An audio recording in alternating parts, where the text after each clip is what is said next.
Hi there, welcome to Boxing Deep Dive. I'm Lyndon Hosking, and great to have you along for another edition of Dream Fights. This is one of our favourite things that we do. We match up two greats from different eras and put them together and break it all down and see who we think wins and why, which is always good with a discussion. A little bit different tonight. I'm only joined by the one co-host, but it's Peter Marianis. How are we, Pete? No, good to be on the show, Lyndon. All good here, mate. Yeah, No, we're that's missing awesome, mate. Tassie. Well, probably won't have the wide-ranging opinion that we normally have because Tassie's away and Mike's obviously still over living it up in Africa. But really wanted to, or looking forward to going over tonight's fight because it's a really interesting one. You obviously come up with this one. Who did you pick for this episode? Picked one of the most exciting fighters in the 80s, Iron Mike Tyson, up against the current really heavyweight champion of the world now in Tyson Fury. And that would have been a very interesting fight. 5'10" versus 6'9".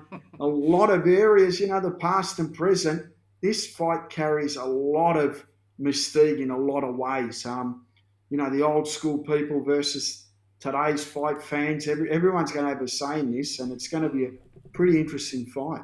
I think so too. And as I said, it was when you said it, it was an interesting one. I thought, gee, how's that going to play out with Tyson and, well, both Tyson. This is the height difference and reach difference and all that sort of stuff. But it took a sort of a week of toing and froing, to be honest. But you can see there we've made it for 12 rounds. We've put it at the T-Mobile Arena. I think these days that would probably be the arena for both of them. I think Tyson Fury's fought there a couple of times. Mike obviously never did because it was before his time. But put it at T-Mobile Arena, 12 rounds for the World Heavyweight title, of course.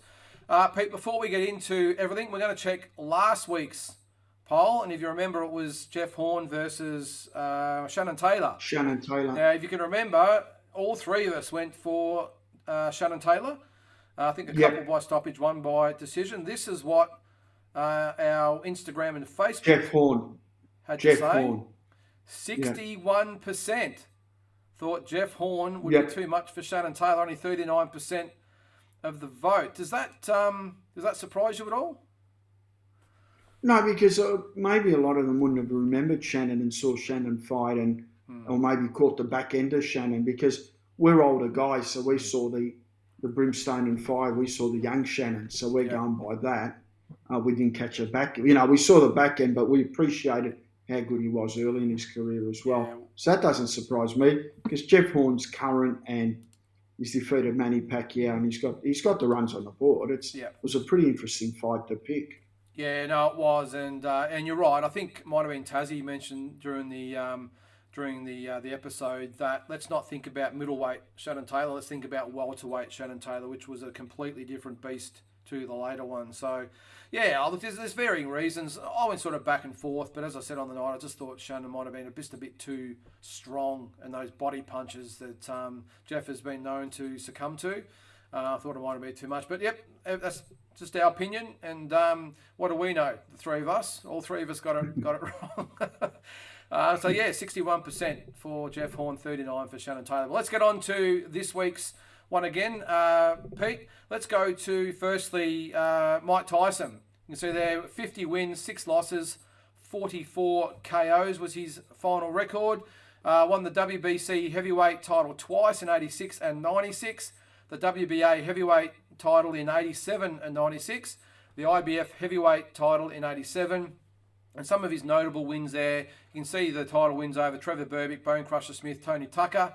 Larry Holmes, who they said at the time was shot, but ended up having probably about another 6 or 7 years after that where he actually fought for the title again. That big first round knockout of Michael Spinks for the undisputed title. Then you can see there the 2 wins over Frank Bruno, the 2 wins over Razor Ruddock, and I've put the win over Bruce Seldon in 1996 there just because it got Tyson the WBA heavyweight title. So, Pete, when you're thinking about this fight, what was sort of going through your mind about how the fight might play out? Don't worry about the result just yet, but how did you think the fight might play out off the top of your head? Well, I was sitting at the press conference to begin with because entertaining. Tyson Fury wouldn't be able to get away with half the stuff he does. I think Mike would have been onto him straight away at the press conference. But, yeah, it's interesting because obviously Mike ducks and weaves and he rolls around his hooks and he's big on the uppercuts and big on the body shots. but at 6'9" and up against 5'10", he would have been close to a foot taller. Mike's been in with Tony Tucker. I think Tony Tucker would have been 6'4", 6'5". Buster Douglas would have been 6'4", 6'5", Tyrell but not. Biggs was about 6'5", 6'6". Yes, 6'4", 6'5". Believe it or not, they're not. It's like AFL footballers now. I mean, you get guys like Cripps that play at Carlton. They're 6'4". I mean, Big John Nichols was 6'2" in a ruckman. Today, it's just. No, I'm just saying, it's just crazy the size difference. I mean, 6'6" isn't big today. Where 6'6" in the 70s and 80s was a monster. Massive, yeah. And look, you see Tyson Fury, you just don't know how he makes a living as a professional athlete. He just doesn't look like the guy. He looks like the guy that would, you kick the footballs in a grandstand and he comes back and peels the oranges with a beer in his hand, and gives everyone a drink. Yeah. So it's crazy that he gets away, that he's got that natural ability. But, look, the interesting part would have been how Mike handles the taller guys. Sometimes he was on and sometimes he wasn't on. Yep.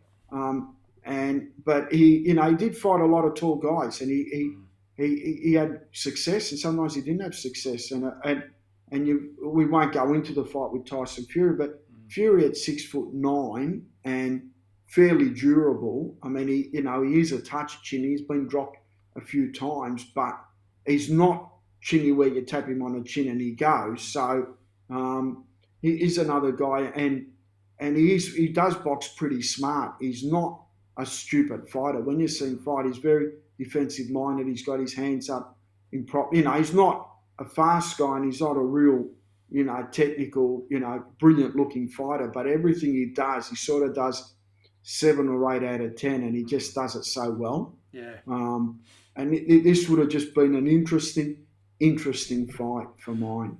I think my view on Mike Tyson here is, again, like we discussed in the classic fights, with some of the fighters, the Rates, none of the, later on in the career to think about him in that instance. I think with Mike Tyson, you've got to take into account that this is not a late 90s, early 2000s Mike Tyson. This is the Mike Tyson here that I'm picturing, the 1988, 1989 version. Because this guy was a different beast to the one that ended up fighting, probably not so much Holyfield, because I think Holyfield had the style that maybe would have troubled Mike no matter what era they fought in. But the Lennox Lewis fight, and obviously some of those later losses that he had, were nothing losses. This is the Tyson here that's fighting Mike Tyson, obviously Spinks and Carl the Truth Williams and all these types of guys. This is the guy that I can picture fighting Tyson. So, so it's an interesting one. I'll just go back to us there. But, yeah, as I said, I think it's really important that we picture the right Tyson. And I think the 88-89 Tyson's the one that I would pick in this fight. Because, it was, as I said, it was a different beast. Let's get on to his opponent. The other Tyson Fury. The Gypsy King, 31-0 with 1 draw with 22 KOs. As it stands, you can see there he won the British and Commonwealth heavyweight titles in 2011. Has held all 4 versions of the title at different times. He won the WBA, WBO, and IBF titles against Vladimir Klitschko in 2015. Relinquished those titles, but won the WBC heavyweight title in 2020 against Deontay Wilder. You can see there his biggest wins to date are the 2 wins over Derek Chisora, the win over Klitschko, and the 3 fights with Wilder. And the draw there, of course, but he obviously made amends with the 2 knockouts after that. So what do you make of Tyson Fury, Pete? What sort of version would you see fighting Mike Tyson? Is it the current one, or maybe one from the current one? The current one. Yeah, he's going as good as he's at. The current one. I mean, obviously his victories over Wilder. That's peaking right now, and what is he's in his early 30s. He's 6'9", so it takes time for guys that big. I mean, he's got 5-6 years of dominating the heavyweight division. I think the current version now, I think he's the best heavyweight out there. No one beats him, and he's, as we mentioned before, just does everything right. He's not like a speed guy. He's not a one-punch knockout guy. He's not, but he's smart. He boxes very smart, and he's got that big frame, and he moves well for a big guy. He's not slow. He's not cumbersome. So he's got that. he's got everything going for him, for mine, and it's good that he's starting to peak at the right time, and he's undefeated as well. I mean, apart from that draw, he's won and beaten Klitschko over in Germany was a Germany, big yeah. effort. So Yeah. everything everything you look at, you see a guy that's at the top of his game, and obviously his dad named him. His dad was a professional fighter as well. It had 6 or 7 pro fights. I think it's John Fury, isn't John it? Fury, And yeah. John named obviously Tyson Fury after Mike Tyson. So there's a bit of I don't know. There's something there that they both at both the lines. It would have been great to see both at their peak fighting each other. But sometimes it's unfair with these fights when you do get passed up against present because both are dominating the division currently, and that's all you can do. And they both do, they're both exceptional athletes and they're both freaks. So to both put them together in today's market, it's a real tough one, and that's why we do the dream fights, Yeah. and that's why everyone gets involved. They're supposed to be tough, but yeah, I was actually surprised going back through a lot of these, these highlights that back when he first started, he was a little bit of a different fighter. These days, he's more, he'll box you. He'll stand in front of you, but he'll still box you. He doesn't really try to load up too much. And I know that sounds silly because he stopped Wilder twice, but it was more of an accumulation with punches. But you see, early in his career, he actually really liked to take centre ring. And I know these guys, a lot of them aren't the flasher fighters getting around, but he was just a little bit different back then, wasn't he? He liked to actually stand his ground and bomb guys out. Yeah, but we're talking about a guy 6'9" in his early and mid 20s, so he's just starting to find his way as Yeah. well. And it takes time. And now he's realised what he's capable of, and he knows what style to implicate. Obviously he had a lot of these guys covered, and he can basically do a lot more than we not really respect them as much. But you can't do that against the current crop, and he's he's just, I mean, his improvement from the Deontay Wilder fight, from the first draw, then to the second fight to stop him in 7, and then to stop him again late in the fight. I mean, that's just And huge. get off the canvas twice to do it.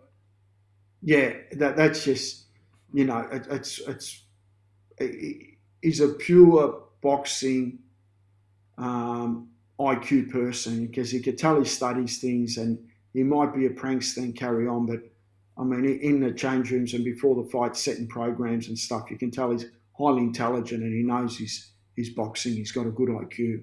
And I think one thing we sometimes forget about him as well is that after he beat Klitschko in 2015, was it 3 years he had off, and he had like bad mental health problems, and he ballooned in weight to, like, I think they said he was 350 to 400 pounds or something like that. So I mean, to think that he's come back from that, I mean, we talk about he's got mental health problems. I think to come back from that, that just shows a sign of someone that's very mentally strong when you think about it. Yeah, and also, I mean, he knows that he's good at boxing. I mean, that's his talent. He's good at it. People can put on boxing gloves. You can get a 10-year-old, 15-year-old kid, but you've trained kids and stuff, Lynn, and you know when a natural comes in, and he's never fought before, but he puts the gloves on, he hits bags. You get excited pretty quick, and they pick up stuff.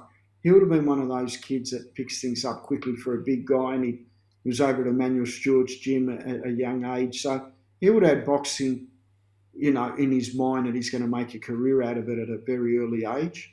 And obviously went off the rails, as some fighters do, but he quickly got jumped back on the rails, and right now he's going great guns. He's got kids, he's got a lovely wife, he's making millions, he's living the dream. Yeah, no, he certainly is, and as I said, I'll just take my hat off to him as far as being able to get his life back on track. Because you look at some photos back in sort of 2016, 2017. The poor bloke was at rock bottom.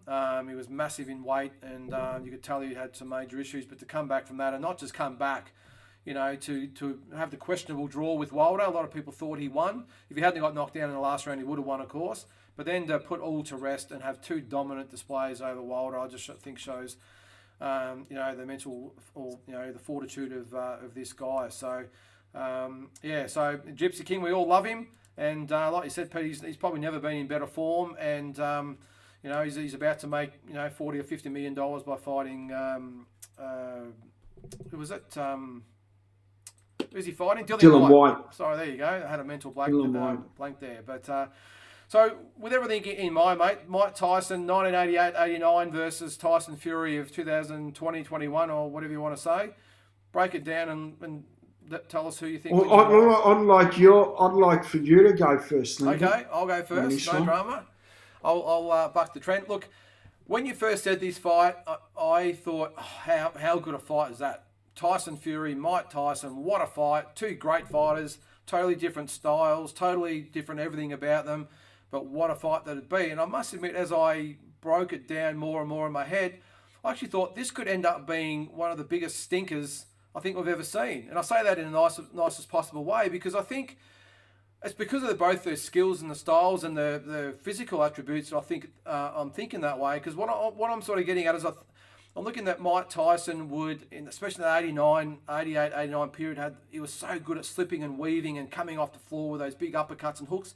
Left him a lot down the track. He was very, very mechanical. He'd just come in pretty much in a straight line. But back then, when he was with Kevin Rooney, he'd be slipping and weaving and bobbing, and those punches were coming over the top.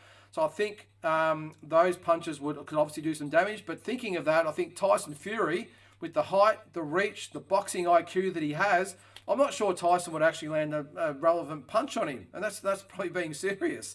I think he'd be swinging from the fences, but I think Fury would be wily enough to miss most. And if one of them did hit, I think Fury's got the chin to take it. I really do. On the flip side, I think Tyson Fury has got the reach and the height and everything, and the crisp punches to be throwing him at Tyson. But the thing about Tyson is, I don't think he'd land a punch on Tyson either, because he'd be slipping and weaving like no one else. Probably like Joe Fraser before was probably equivalent to him, but I don't think Fury land a decent punch either. So I think it might be a bit of a repeat of, say, a Bone Crusher Smith fight or a Tony Tucker fight, where it might just be a bit of arms and legs and all that going everywhere. So I know that's pretty ordinary to say because they're such great fighters, but I think it just could be a really, really scrappy fight, and I reckon you could probably flip a coin to see who you like more.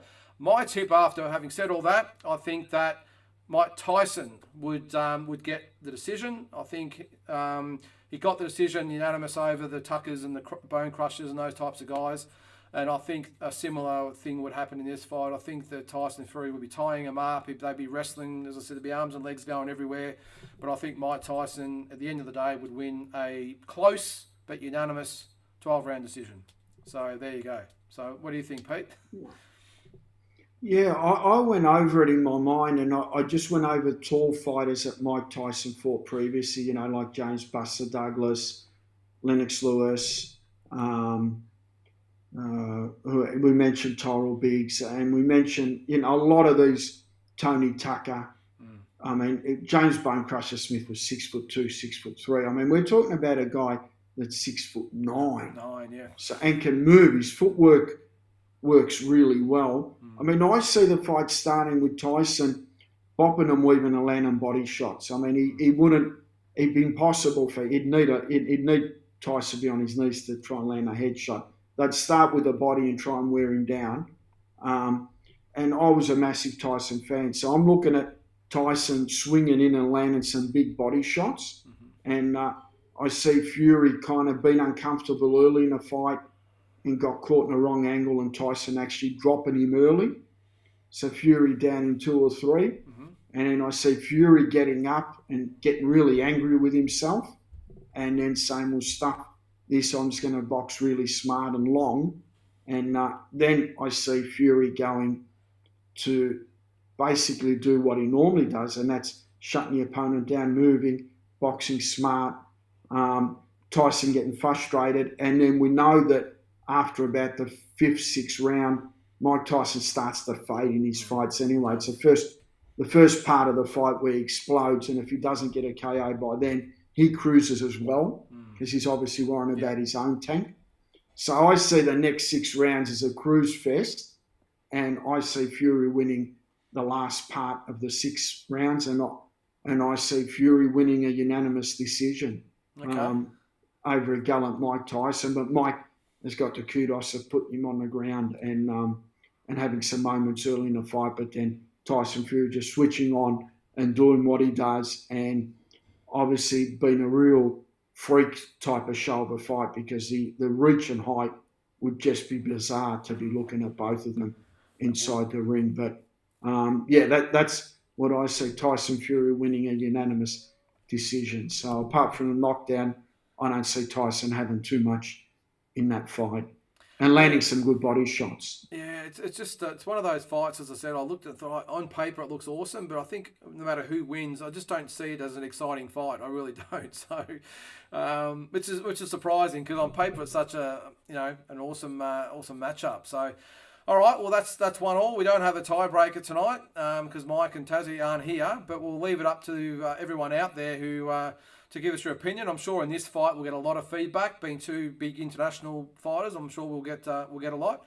But yeah, if you're watching, let us know who you think wins. Mike Tyson versus Tyson Fury, the two Tysons. So, and again, it'll be interesting to see what the other two guys say when they come back as well. So it's up to me for the next fight. I'm going back to the welterweight division, the welterweight because we have so many great matchups there, and I'm going for the two probably highest profile golden boy superstars of the particular eras.